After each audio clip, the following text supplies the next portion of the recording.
საუკუნის დასაფლავება ირანში. გარდაცვლილი უზენაესი ლიდერის ხამენეის ერთკვირიანი სახელმწიფო დაკრძალვა მეორე დღე დაიწყო. ასობით ათასი ირანელი მიემგზავრა თეირანში, რათა პატივი მიაგოს გარდაცვლილ ლიდერს. მიმდინარეობს ფართომასშტაბიანი ორგანიზებული საჯარო გლოვა, რომელსაც თან ახლავს ანტიამერიკული და ანტიისრაელური რიტორიკა. ირანის ოფიციალური პირები ვარაუდობენ, რომ მთელი კვირის განმავლობაში საერთო ჯამში მონაწილეობას მიიღებს 20 მილიონამდე ადამიანი. მაგრამ ერთი ადამიანი არსად ჩანს. აიათოლას ვაჟი და ახალი უზენაესი ლიდერი ხამენეი. ჯო ბრაუნი მოგვითხრობს ამ ამბავს. ძველ უზენაეს ლიდერს ემშვიდობებიან, მაგრამ ახალი უზენაესი ლიდერი ჯერაც არ გამოჩენილა. ასობით ათასი ირანელი შეიკრიბა თეირანის დიდ მოსალაში, სადაც აიათოლა ხამენეისა და მისი ოჯახის სხეულები განისვენებენ. ლიდერისთვის თითქმის ერთკვირიანი დაკრძალვის ცერემონიის დასაწყისში, რომელიც გასულ თებერვალში ერთობლივი ისრაელისა და ამერიკის ავიადართმის შედეგად დაიღუპა. წინ მიუძღოდნენ ირანის პოლიტიკური და სამხედრო ელიტის ლიდერები, რომელთაგან ზოგიერთმა ჩუმად მიაგო პატივი ისლამისტ ფუნდამენტალისტებს, რომლებიც 1980 წლიდან დაცხა წლიდან მართავდნენ ირანს. ხოლო სხვები, მათ შორის პარლამენტის სპიკერი მოჰამად ხატიბაფი, ხიად გამოხატავდნენ ემოციებს. ასევე პროცესის მეორე დღის დასაწყისში იქ იმყოფებოდნენ ხამენეის სამი ვაჟი, მუსტაფა, მასუდი და მასამი, რომლებიც წელს ომის შემდეგ პირველად გამოჩნდნენ საჯაროდ. მაგრამ ერთი გამორჩეული არამყოფი იყო მუშიაბა, ახალი უზენაესი ლიდერი. New York Times-მა გავრცელა ინფორმაცია, რომ ის არ დაესწრებოდა, რადგან ირანს ეშინოდა ისრაელის მხრიდან შესაძლო ლიკვიდაციის მცდელობის. თუმცა მას საჯაროდ არ გამოუჩენია თავი მას შემდეგ, რაც მისი მამა დაიღუპა დარტყმის შედეგად, რომელმაც გავრცელებული ინფორმაციით მუშიაბა სერიოზულად დაასახიჩრა. უცხოური დელეგაციები რამდენიმე ქვეყნიდან, მათ შორის ყატარიდან, საუდის არაბეთიდან და თურქეთიდან, ასევე მიიწვიეს, რათა პატივი მიეგოთ. ისევე როგორც ირანის მიერ მხარდაჭერილი დაჯგუფებების წევრები, მათ შორის ჰეზბოლა, ჰუთები და ჰამასი. მეჩეთის გარეთ ათასობით ირანელი სკანდირებდა და აფრიალებდა ბანერებს ანტიისრაელური და ანტიამერიკული ლოზუნგებით. სამგლოვიარო პროცესიები თეირანში ორშაბათამდე გაგრძელდება, რის შემდეგაც ხამენეის კუბო მთელ ქვეყანაში იმოგზაურებს, სანამ მასაცში დაკრძალავენ. ეხლა პირდაპირ ეთერში ვერთობით ირანის საკითხების ლექტორთან რაიხმანის უნივერსიტეტიდან დოქტორ მეჰერ ჯავად ამფართან. მერ დიდი მადლობა, რომ ჩვენთან ერთად ხართ. ამას ირანში საუკუნის დაკრძალვად მოიხსენიებენ. როგორ მოემზადნენ ამისთვის ხელისუფლების წარმომადგენლები და როგორ აშუქებენ ან წარმოაჩენენ ამას ირანში? მზადება დიდი ხნის განმავლობაში მიმდინარეობდა. ისლამში, ისევე როგორც იუდაიზმში, გარდაცვლილი უნდა დაკრძალონ მეორე დღესვე. მაგრამ ჩანს, რომ უზენაესი ლიდერის აიათოლა ხამენეის სხეული შეინახეს ამ მნიშვნელოვანი ღონისძიებისთვის, რომელსაც ისლამური რესპუბლიკა ძალიან ფრთხილად გეგმავდა და დიდ თანხებს ხარჯავდა. რადგან სურს აჩვენოს მსოფლიოს, სურს აჩვენოს თავის მხარდამჭერებს, რომ მისი ლიდერი იყო ადამიანი, რომელსაც აფასებდნენ და რომელსაც ირანის ხალხი უჭერდა მხარს და რომ ირანის ისლამური რესპუბლიკა კვლავ ძლიერია და კვლავ დგას. და მიუხედავად ასეთი 40 დღიანი ომისა, ისრაელის სახელმწიფოსა და ამერიკის წინააღმდეგ, მას კვლავ შეუძლია ირანის მილიონობით ადამიანის შეკრება. მის მხარდასაჭერად მოვიდნენ, საჯაროდ გამოხატონ მხარდაჭერა მათი გარდაცვლილისთვის, ან როგორც რეჟიმი ამბობს, მათი წამებული უზენაესი ლიდერისთვის.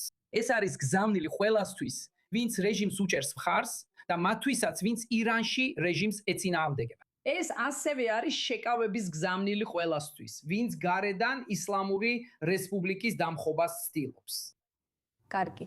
და რამდენად მნიშვნელოვანია ეს მთელი გზავნილი, რომელსაც ახლა ახსენებთ, რეჟიმისთვის, განსაკუთრებით ამ დროის გათვალისწინებით. გულისხმობ, ისინი მოლაპარაკებებს აწარმოებენ აშატეშის მთავრობასთან, იმავე მთავრობასთან, რომელმაც მოკლა ალი ხამენეი, ვისაც ახლა ამ დიდ მნიშვნელოვან დაკრძალვას უტარებენ. ამას აქვს დიდი კულტურული, რელიგიური და ადგილობრივი მნიშვნელობა.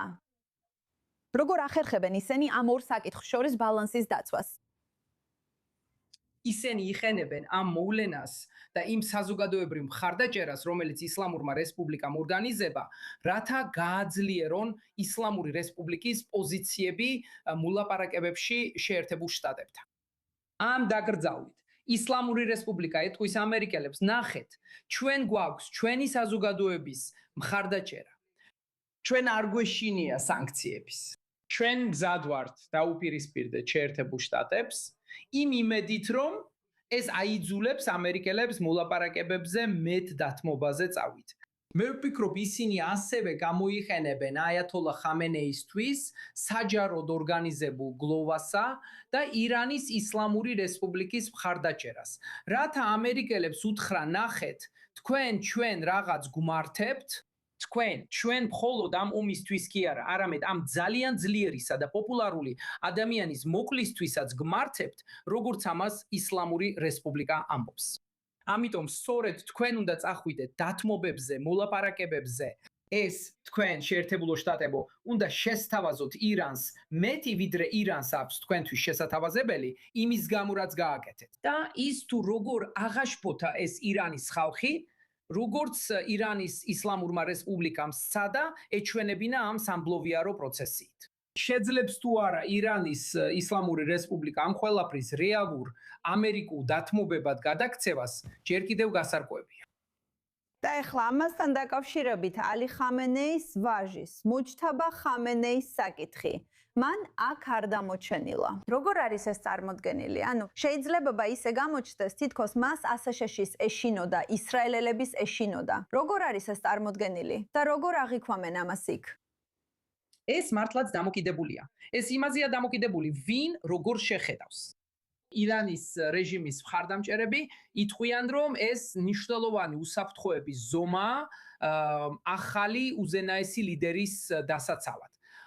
და იმის უზრუნველსაყოფად, რომ მას არ შეხვდეს იგივე ბედი, რაც მის გარდაცვლილ მამას. რეჟიმის მოწინააღმდეგეებისთვის ეს აღიქმება როგორც შიშის ნიშანი.